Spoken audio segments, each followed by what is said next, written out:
Blood Death Knights in patch 10.2.5 of Dragonflight. My friends, welcome back to the channel. I'm Gyro, and today I'm going to welcome my beginners and casual players back into the game and give you an updated build for Blood Death Knight that works for majority of content, and show you once again my key macros and weak auras. How does that sound? Before we keep going, please consider visiting the sponsors of this channel, of this particular video, Into the AM, a very talented group of graphics professionals who are selling some of these apparel, some of these t-shirts with lots of different prints online. If you want to make yourself look a little bit better as you sit play World of Warcraft in your mom's basement, here is how I play. I play casually, I don't push very hard content, I play for enjoyment, but I like my characters reasonably sturdy, and I play tanks. My general purpose, kind of when I set up my my characters, I try to make them as passively sturdy as possible,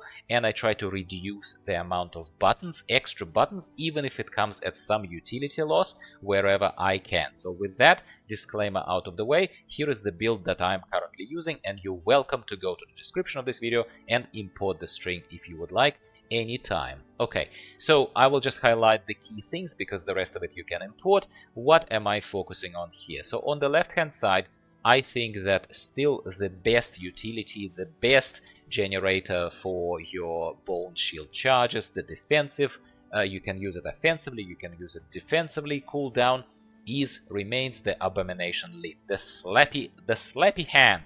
The slappy hand remains fun to use, super high utility, a lot of damage, as well as it pulls the enemies back into the group with you in case you want to crowd control them a tiny bit.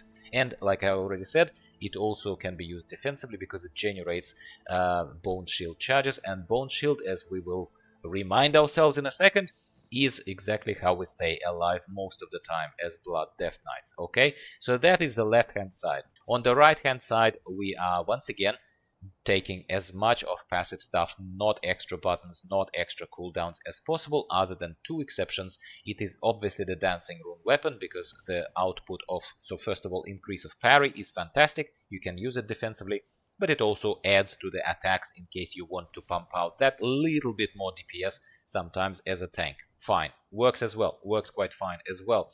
And then we also have Gothian's Grasp, which is an extra button again, an extra cooldown.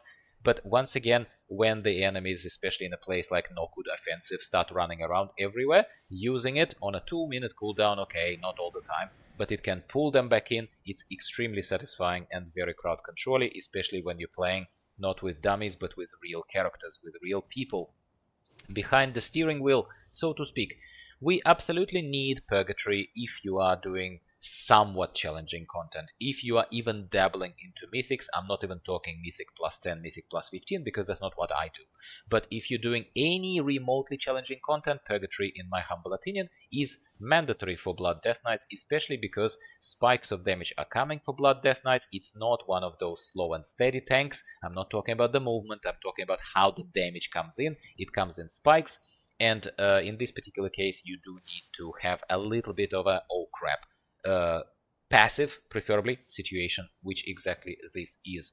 And then I also, I've taken Bloodshot. Blood Shield is something that you get when you use Death Strike. It is depleted very quickly. It's not a massive shield, it's not like Bone Shield for you, but you do deal extra physical damage. Can you live without it with a good group and as a tank purely, not someone who is supposed to be contributing massively to the damage? Yeah, you can do without it, and you can consider other options here, like empowering vampiric blood, other kind of stuff. But I kind of picked this. I'm okay with it for now. You tell me in the comments down below, as always, if I'm missing out on something. I welcome always contributions from people, especially who are maining in Blood Death Knight. Right now it happens to be a focal point for me. I play Blood Death Knight a lot and I enjoy it tremendously among my selection of tanks, but it's not my main, not pretending it to be my main. That's basically my build. Import string is in the description of the video. Go ahead, import it. Now let's take a look at the shield trackers and that kind of stuff. So I do use sparingly for some classes such as Monk or such as Protection Warrior. I use a little bit more of weak auras. Here I don't use all that terribly much, but here is my weak auras for my Blood Death Knight, which is working reasonably well. So you can see that there is the Gyro's Blood Decay tracker, and I have underneath here only two things. I have the Bone Shield, because I want to see it, and I have Death and Decay, which is macroed to be cast right underneath me to make it easier without any targeting stuff. The macro is also available in the description, as well as projection of the Bone Shield, not just as a progress bar, but here in the top left you can see the icon is appearing above my portrait and above my health bar. That shows to you how many charges of Bone Shield I have. Why? Because, not pretending it to be an extensive guide, but generating Bone Shield before you engage the target, before you engage the enemy, is your only way of basically making sure that you don't get one shot when you're unlucky, obviously. Because your parry is high, other kind of things. There are some passive defenses, but Blood Death Knight, as amazing as Blood Death Knights are, Blood Death Knight has always been known as an active mitigator. It's an active mitigation tank. So perhaps not the easiest one to play, but once you work out that, just keep the Bone Shield on you. Keep the Bone Shield on you before you engage the target, and 99% of the time you'll be okay. And if heavy magic damage comes in, well, you have an anti-magic shell on a fairly low cooldown. So, simple as that, my friend. Simple as that.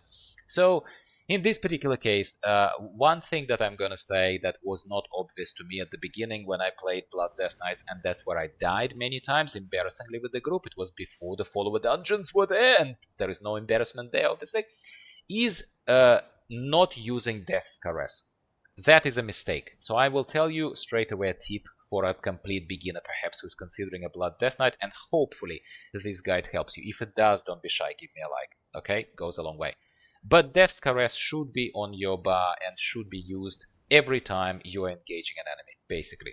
It's a low cooldown, ranged attack, does a little bit of damage, draws attention of the enemy, puts the disease on them, and generates Bone Shield, which is fantastic. So before you even engage with the main group, Death's Caress allows you to have something on you before you slam into that group. Do you know what I'm saying? This is very, very, very important.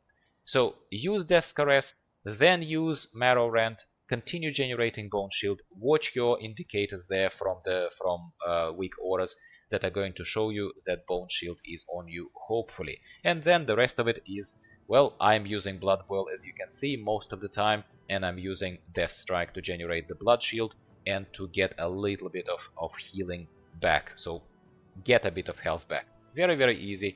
Standing inside of Death and Decay should be also a priority, especially on the groups, but it comes after making sure that you are alive, that you have Bone Shield on, and that's probably it. And you can see me using cooldowns sometimes. On the boss you could summon your ghoul, on the groups I'm using Abomination's Limb or Slappy Hand whenever I can, that kind of stuff. You have some defensives such as Icebound Fortitude, such as Leechborn. You can also use them sparingly to your own discretion. So Blood Death Knight is a slow and steady, very lovely tank with some spiky damage, especially if you don't manage your Bone Shield properly. I could not repeat this enough to make sure that it settles in the minds of specifically beginners of the game and casuals, or those who are new to the class, to this spec. That's how it plays. That's how it plays. And once again, just a kind of shameless promotion, I have a little no BS guide on follower dungeons for you, because follower dungeons right now are where you should go absolutely when you're testing out the spec, when you're trying for yourself a Blood Death Knight after having been maybe a half brain dead Protection Paladin. And that is not me judging you, my friend. I play Protection Paladin because it's as comfortable as just comfortable home sleepers compared to some business shoes. So Blood Death Knight is lovely. It's lovely business shoes, but it's still business shoes. It's not sleepers, if you follow my metaphor still. And that's it, my friends. That's probably all I have to say here for you about the Blood Death Knight. Hopefully it enables you or re-enables you to be a good tank in 10.2.5. I know I'm a little bit late to the party, but who cares? It's still an updated guide for you, and I hope it's worth something, and I hope it was worth your while. Once again, if it was, like the video. If you're not subscribed yet, but like no BS casual kind of narrative guides like this on other classes of the game, please subscribe. Why not subscribe? Yeah, always a good thing. Thank you for watching, and I'll be speaking with you next time.